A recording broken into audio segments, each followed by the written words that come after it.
The next generation of women's basketball is incredibly promising. A few weeks back, we dove into the top prospects remaining in college basketball after the 2023 draft. Today, we'll do a snake draft of the WNBA's best young players, 25 years or younger. Lot women's basketball starts now. Ogunbowale for the win. You are Locked On Women's Basketball, your daily podcast on women's basketball.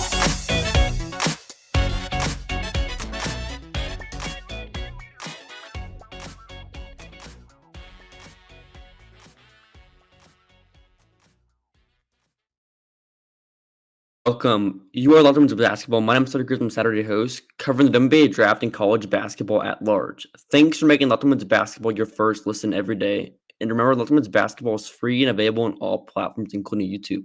This episode is brought to you by FanDuel Sportsbook, the official sportsbook of Locked On. Make every moment more. Visit FanDuel.com/LockedOn today to get started.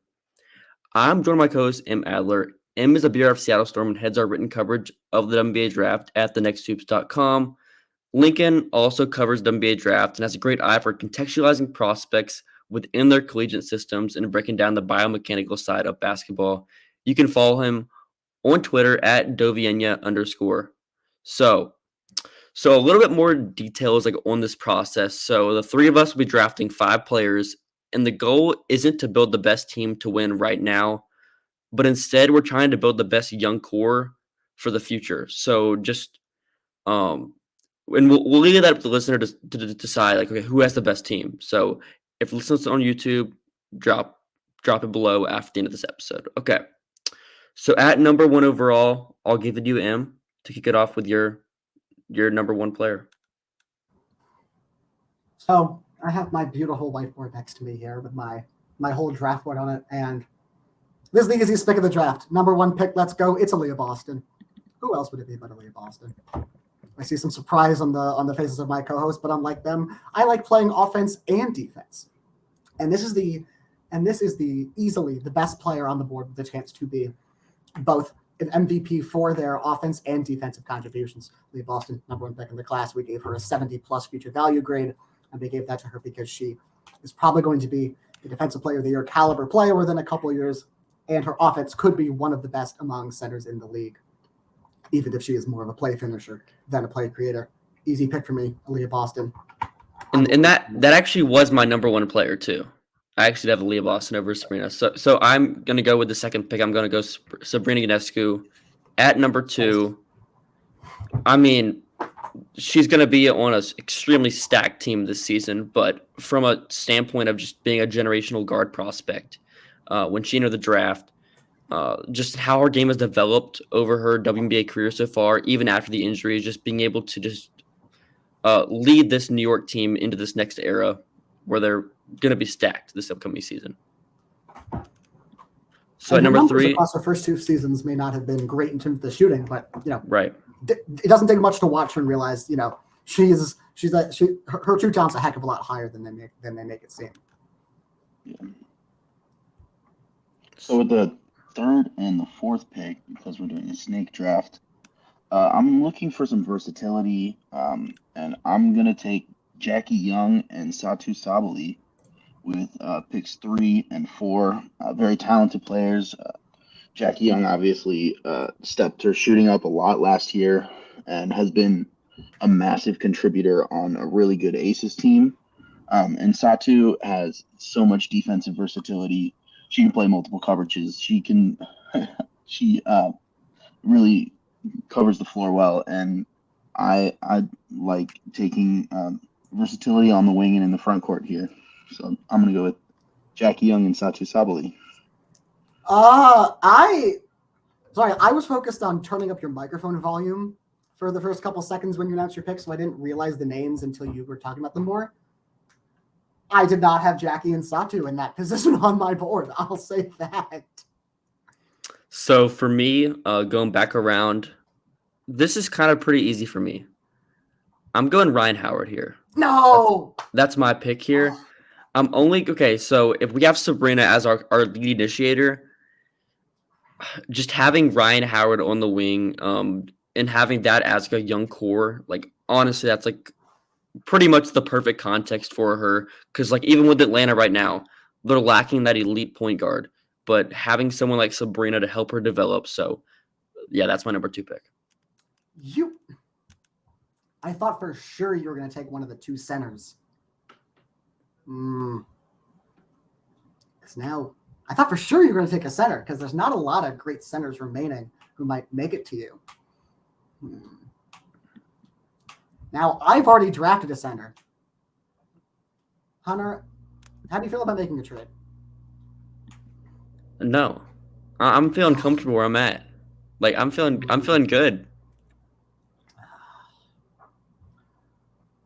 Well, I have 2 back-to-back picks here at the turn from my number 5 and 6 player. I've already drafted Leah Boston at the 5. She doesn't exactly have much positional versatility. This draft is not at all going how I expected it to. So I'm going to go with Shakira Austin. Look, Shakira Austin also plays center, probably can't play power forward, but there is just too much talent here. She's easily on a Hall of Fame pace. There's just too much talent here for me to turn her down, even if I have no idea how she can fit together with Leah Boston. My next pick is the real question. Because again, I need it. We're gonna take Shakira Austin with my next pick. See, this is interesting for you because Leah Boston kind of pigeonholes you in this spot, really, where yes, well, here's the thing. Easily the best player on the board left, in my opinion, by a good margin, is Ezzy McBagor. Now, I can either really punish you for doing this to me by taking Ezzy. That doesn't sound like a good basketball strategy. Are you like this like 1990s or something? Like I can figure out how to swing a trade later.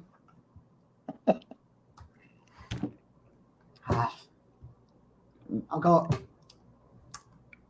So Ezzy, for those of you listening at home, Ezzy is definitely the best player available on the board. However, I must not play 3 centers at the same time, so I will have to draft Aari McDonald. Aari McDonald, that makes it who I think we can all agree is like the best guard remaining pretty easily. Yeah.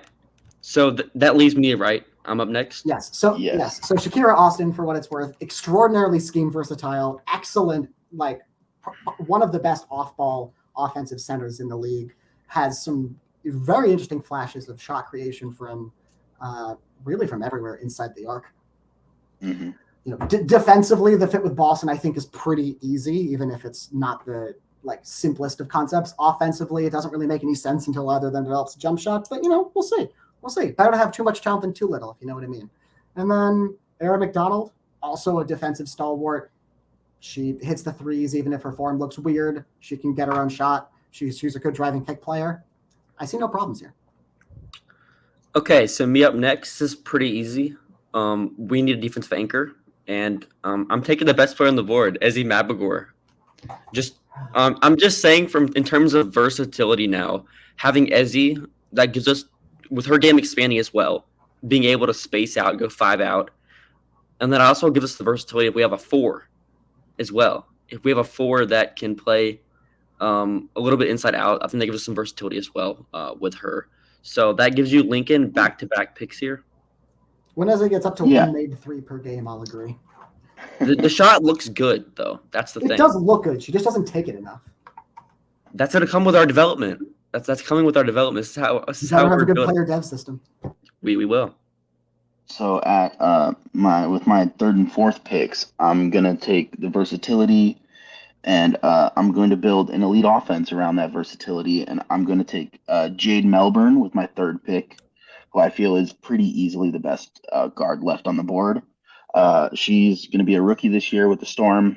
She was just all league in the WNBA in Australia, put up something like 13 points and 6 assists per game, and she can throw any pass you want on the court. She's a good self-creator and can get her own shot. And then I'm going to take Melissa Smith with my 4th pick and get some more offense in there. Buckets are the name of the game, and that's what we're looking to do with the 3rd and 4th picks in my draft here.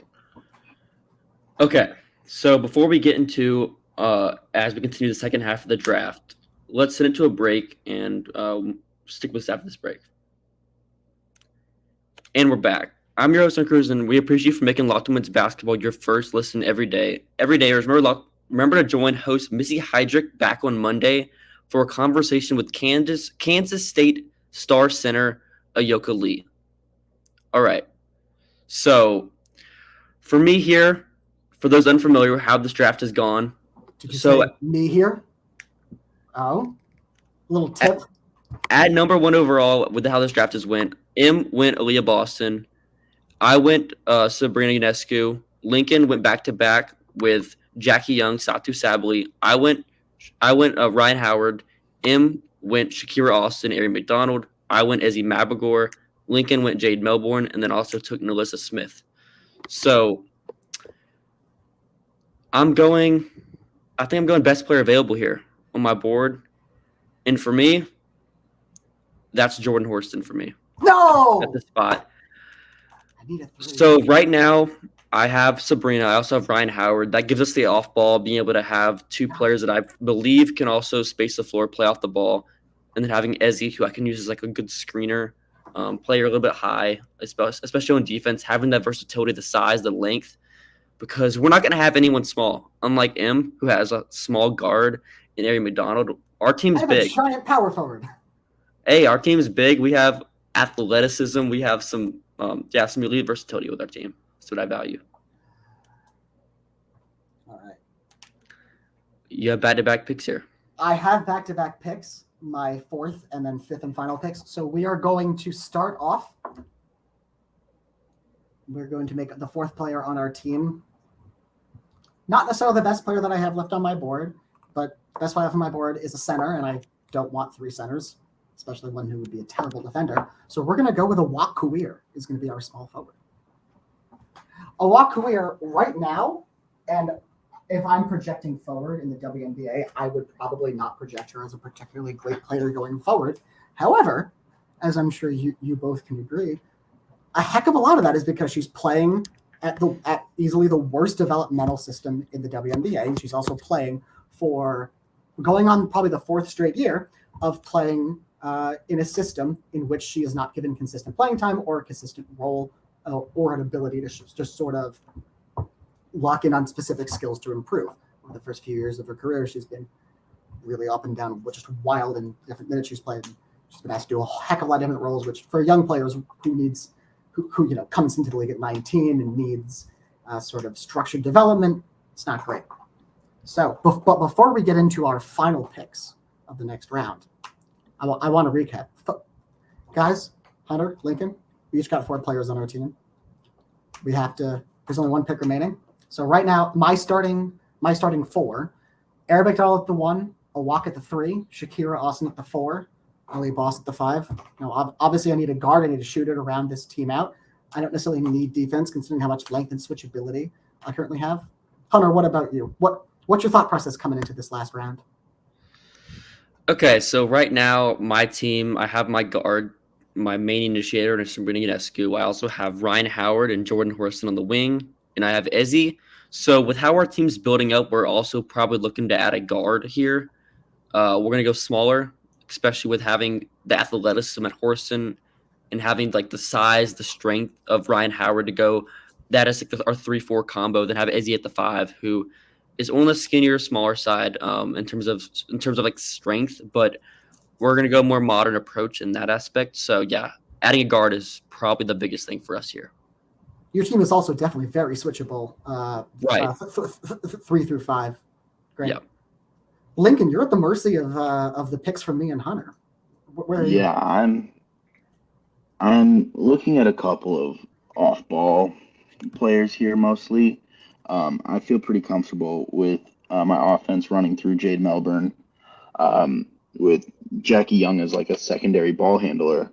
And I feel pretty good about defensive versatility, switchability for this team, especially 3 through 5. So I'm looking for some defense, some size at the wing position, and I'm not I'm not 100% sure what's going to happen with these next two picks, but I have a couple players that are on my board here that I'm looking at very strongly for my last pick. We have a lot of different options. We're looking at them very strongly. We're very strongly considering these things. Especially I like how you basically have you two have two sort of 4.5s that you can make one center and one power forward out of, very switchable. So I'll say now, because I'm not taking her, the center that I said I had remaining over a walk, I think Honshu is probably a pretty excellent plug and play player at the 5, but none of us necessarily have room for her remaining. Yeah, it's tough. Sort of wings or guards. No, there are some wings back here that I was eager to invest in, but I really need somebody who can play at the 2. I have 2 guards I'm deciding between, but when it comes down to it, I need the shooting more. I got red pitch from Howard Megdal. I need that spot up shooting. I'm going to go with Ty Harris as my 5th and final starter. My starting 5 now is Aaron McDonald, Ty Harris, Awak Kabir, Shakira Austin, and Aaliyah Boston. It's a lot of size. Okay, so hear me out here. With this pick, I'm going Shanice Swain here. I knew you were going to do that. You are drinking your own Kool-Aid. Okay, so I had Ty Harris one spot ahead of Shanice Swain here because I wanted some guard that could do a little bit from the perimeter, and I had another guard on my board that I just couldn't take in Veronica Burton. I just don't think there's enough shooting for me to feel comfortable having her in an off-ball role where we have a good amount of players I want the ball in their hands, and like Horston, also Sabrina. Yeah, same. If I hadn't drafted Aaron McDonald, I definitely would have gone for Burton. All right, we're here. Last pick of the draft. Yeah, Burton is one of the 2 players that I was considering here really strongly. And just to give a peek behind the curtain, the other one recently got cut, but I think I'm going to have to go with the player that's on the roster and take Veronica Burton here. Round out my 5 with Veronica Burton. I thought for sure you would have gone with Engsler. I was very strongly considering it, but then I would have had like 3 4s. And I would rather have 2 point guards than 3 4s, to be honest. Fair enough. Okay, so let's go to a quick break, and then we'll discuss, maybe consider a trade, maybe not, and then we'll also round this out here. Okay, and we're back. So for this draft, my starting 5 here: at the 1, Sabrina Ionescu; at the 2, Shanice Swain; at the 3, we have Ryan Howard, Jordan Horst. That's like our 3-4, kind of switchable there. And then at the 5, we have Ezzy McElgore, rounding it out. Extremely versatile lineup. Shanice Swain, even though she is like 5'9", she has like an absurd wingspan as well. So that's something that our team is valuing a lot, is just having the measurements.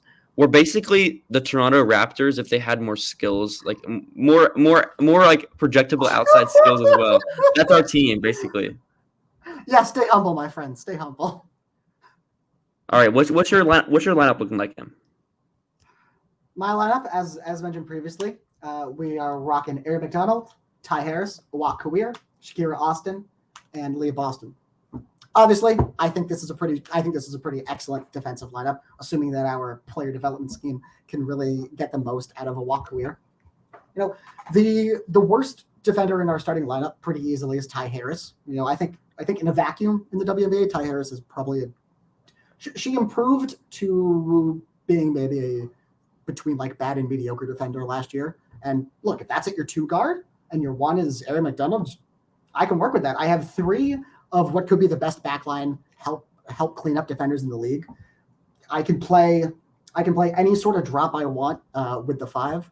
I can do really anything I want on the wing defense with how versatile Shakira Austin is, and what Awak Kabir can do with her length and clean up if one of the other one gets caught having to defend up a position, which, you know, would be a weakness if I didn't have that much length behind him. Offensively, you know, there is a decent amount of shooting from my top 3, presumably, given what Awak's shown in Euro this year. And, you know, I think I think we can get away with this. I think as soon as the ball gets into post, with how Shakira Austin moves off ball and with what Aaliyah Boston can do with her patience and her moves, I think we're scoring. As good as those players are, we're gonna have a lot of fun, really fun 4 or 5 actions. Gonna run some snug stuff. We're gonna have just enough shooting. We're gonna do well. I feel very comfortable saying that we are going to make things very, very frustrating for everyone we play. What's your lineup like Lincoln? Yeah, I have one of my favorite playmakers to watch in the world in Jade Melbourne, who makes audacious passes regularly. Veronica Burton, who's one of the best defensive playmakers that I've seen at almost any level. Jackie Young, who played at a super high level last year. And then in the front court, I've got Nalissa Smith and Satu Sabli, which brings me offense, shooting, pick and roll partners for Jade Melbourne and Jackie Young. And I think this team is really interesting, switchable lineup too. Your team is going to be absolutely incredible in transition. Your team is going to be incredible in transition. Everyone here moves very well, and there's a lot of passing and a lot of defensive playmaking to help with that, getting out in transition. So if we can just run at a better rate than anyone else in the league, then I think this team has a chance to be really fun to watch and pretty special. Going to be 20-0 when Veronica Burton and Satu combine for at least 10 stocks, and 0-20 when they don't.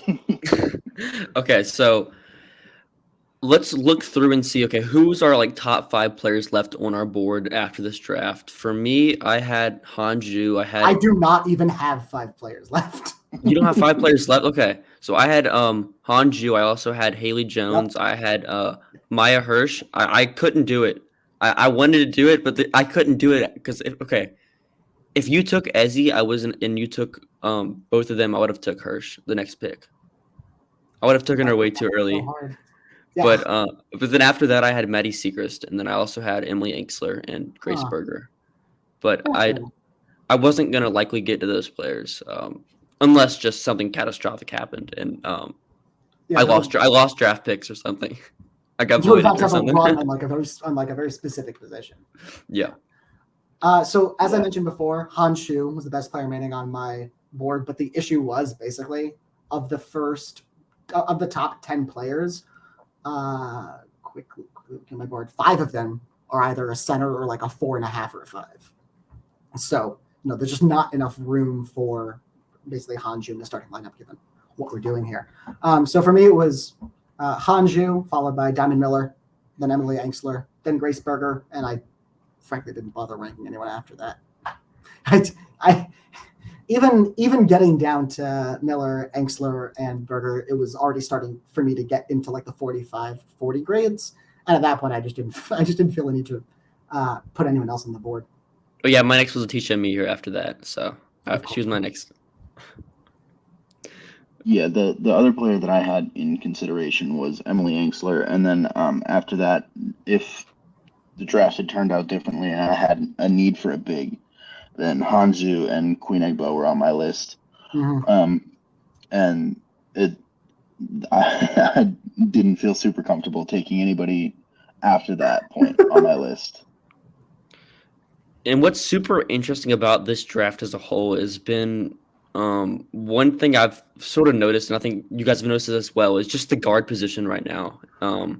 In college basketball, most of the top prospects, most of the top young players are in even high school. I would say there's some better players coming into college in the next few years as well, to where I think right now we're seeing more of these utility players. We'll see these Jordan Horsons. We'll see these Diamond Millers. Diamond Miller was also a player. Did she go in this draft? I don't think. She did not. She was my number 2 remaining. Yeah, I forgot to mention her. But just these players, Satu, Shakira Austin, these versatile players that we're just seeing I see a trend of these type players coming into the league. So I'm interested to see how it's going to go with how the W is approaching where the men's NBA is in terms of your versatility with your length, your size, and the outside of your wings. They've had that for a number of years in their history, but it hasn't been developed at the lower levels in the way the men's game has to start producing these kind of players. in terms of what you're saying about the guards, one thing that's pretty interesting is, you look at the board we just put out, the best players remaining in college, and a pretty overwhelming majority of them are guards or backcourt wings, as compared to this board where, like I said, we basically all had our centers immediately, and by the end we were all looking for guards. The league right now is obviously in a place where the bigs run the league, and the bigs have been the best players in the draft. Ryan Howard's not a big, but she's playing. She's a 3.5. She's playing the 4 very well in Atlanta. We're at a place where the bigs still run the league, and the bigs are still the majority of the young talent. But within the next couple of years, like, the W is about to get shocked by how much guard talent is going to come in, and beyond that, it's not just the guard talent, but it's also there's going to be. I think you guys would probably agree, even though we have not talked about this before. There's not a whole lot of great bigs as prospects left in college. There's maybe a handful of like bigs that we in the college ranks that we'd say like are top level future all-star plus caliber talents, but only that much. There's a lot of good bigs who I think are interesting players, but not that high of prospects on our lists. And that's a super interesting place for women's basketball to be. It hasn't been this way in many, many years.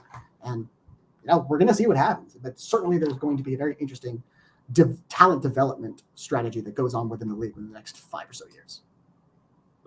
Like, for me, you could argue, okay, in 2 years, so if Hirsch is still overseas, we're talking about that asset is probably greater than almost any player in college. Assuming Aaliyah Boston, like at the center position, assuming Aaliyah Edwards is entering the draft next season, Cameron Brink as well. In terms of just like pure centers, players you can put in drop, players you can anchor your team around, that's a pick. And another thing I want to note here is we're seeing more teams put assets into international scouting as well. Like Jade Melbourne, we also had Ezzie Mabagor on this list. We also had Shanice Swain on this list. Because of like years back though, whenever Ezzie was the number 12 pick, I've watched film back on her as well. She just did not look like the number 12 pick then. Just from the stuff I've seen, the stuff that teams are implementing now into their schemes. So that's interesting to me. Teams that were able to capitalize on not having other teams that were like as invested in international scouting, which is similar to the NBA as well. Like Nikola Jokic going in the 40s, these type of things, just being able to take advantage of other teams is a misevaluation as well. So again, make sure to let us know who had the best draft. And I think I had the best draft, honestly, because this was actually like the script for me. Like your team looks like traditionally better. Your team looks like your team looks like LSU. If we're last year, if we're talking about like the last year's college season, your team, everyone looks like their position and it works at 1 through 5. My team is more South Carolina. I have the talent at the individual positions to work together to frustrate the heck out of you and beat you by 20 points in the conference championship. Easy. But also, as long as I don't run into Iowa, I'm kicking your butt every time. I digress, but again, just make sure to just say I have the best team, because that's how it was. But thanks to Women's Basketball, your first listen today. Now make your second listen Game to Game NBA. Every moment, every top performance, every result. Locked On Game to Game covers every game across the NBA with local analysis that only Locked On can deliver. Follow Game to Game on Locked On NBA, available in the Odyssey app, YouTube, and wherever you get your podcasts.